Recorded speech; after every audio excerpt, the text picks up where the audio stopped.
Hello everyone, आज मैं आपसे आपके इंडिपेंडेंस के बारे में बात करूंगी, यानी आपके फाइनेंशियल इंडिपेंडेंस की। फाइनेंशियली इंडिपेंडेंट होना ये हमारे प्रायोरिटी लिस्ट में तो होता ही है, लेकिन कभी कभी अपनी कुछ इच्छाओं को पूरा करते समय कुछ फाइनेंशियल मिस्टेक्स हम कर बैठते हैं। कभी ऐसा भी समय आता है कि हमें पैसों की जरूरत है और उस समय हमारे पास सेविंग्स नहीं होती है या शायद कम पड़ती है। आपको क्या लगता है, फाइनेंशियली इंडिपेंडेंट होना यानी क्या होता है? बिल पे करना, एक घर खरीदना या लाइफ में सेटल होना जिसे आप कहते हो? क्या सिर्फ इसे हम कहेंगे फाइनेंशियल इंडिपेंडेंट होना? आई थिंक जब हम कोई डिफिकल्ट टाइम्स में होते हैं और हमें पैसों की सबसे ज्यादा जरूरत होती है, तब हमारे पास एक ऐसा इनकम होना चाहिए जो जरूरत पड़ने पर काम आए। इस इंडिपेंडेंस डे के दिन हमने सोचा क्यों ना हम आपकी थोड़ी मदद करें फाइनेंशियल इंडिपेंडेंट होने में और आपको ये भी बता दें कि आप अपने गोल्स को कैसे अचीव कर सकते हो। तो चलिए बात करेंगे उन सारे इन्वेस्टमेंट ऑप्शंस के बारे में जहां पर आप इन्वेस्ट कर सकते हो। सबसे पहले देखते हैं डायरेक्ट इक्विटी। डायरेक्ट इक्विटी ये बहुत पॉपुलर इन्वेस्टमेंट है इंडिया में। हाँ, लेकिन थोड़ी रिस्क भी है, लेकिन आपको तो पता ही है जहाँ ज्यादा रिस्क है वहाँ रिटर्न्स भी ज्यादा ही मिलते हैं और ये इन्वेस्टमेंट लॉन्ग टर्म के लिए काफी अच्छी भी होती है। बहुत लोग डरते हैं इसमें इन्वेस्ट करने के लिए, लेकिन अगर आप सही स्टॉक में इन्वेस्ट करते हो, एंट्री टाइम, एग्जिट टाइम आपकी अगर सही हो तो आप काफी अच्छे रिटर्न्स कमा सकते हो। और हाँ, आपको एक चीज ध्यान में रखनी है कि कंपनी के बारे में इंफॉर्मेशन आपके पास अपडेटेड होना चाहिए और इसमें इन्वेस्ट करने के लिए आपके पास डीमैट अकाउंट होना जरूरी है।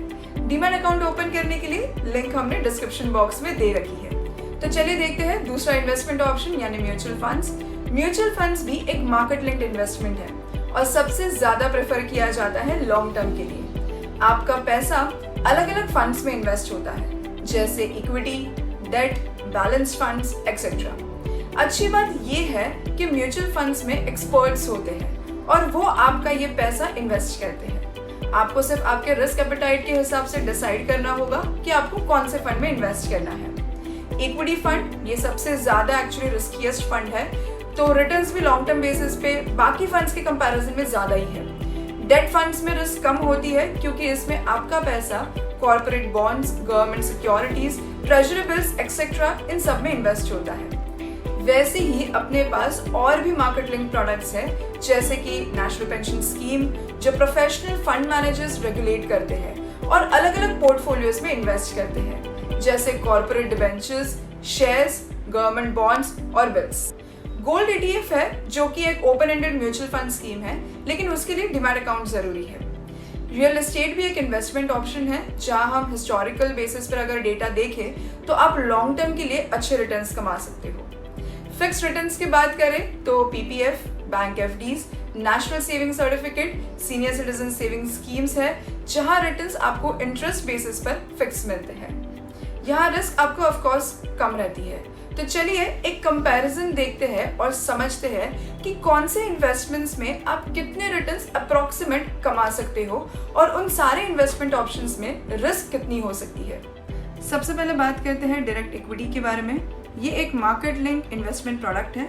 इसमें कोई लॉक इन पीरियड नहीं होता, लेकिन रिस्क की बात करें तो सबसे ज्यादा रिस्क होती है। दूसरा है म्यूचुअल फंड्स। म्यूचुअल फंड्स भी एक मार्केट लिंक प्रोडक्ट है।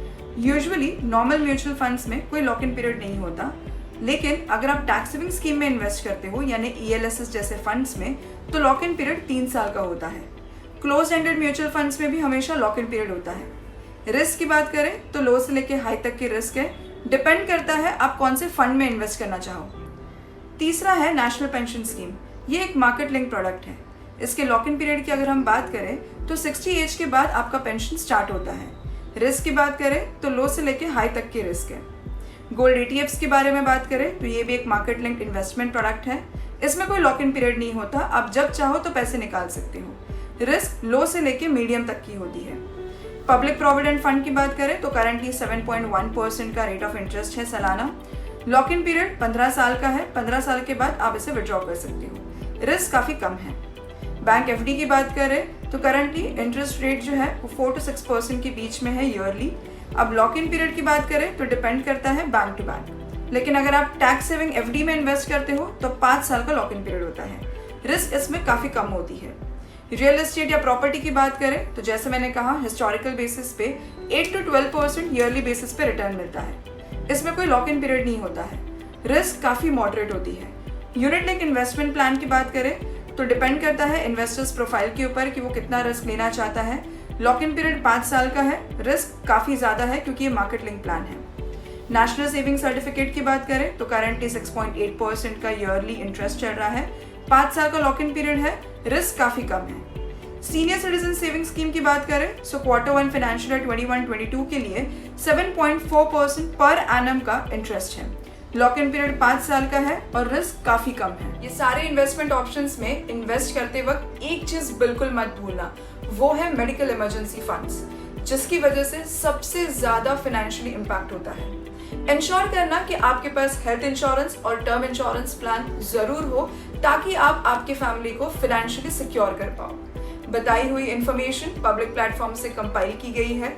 ऐसे इंपॉर्टेंट अपडेट्स के लिए सब्सक्राइब करिए हमारे 5 पैसा चैनल को। जल्द मिलते हैं कुछ नए अपडेट्स लेकर, लेकिन तब तक के लिए स्टे ट्यून्ड। बाय।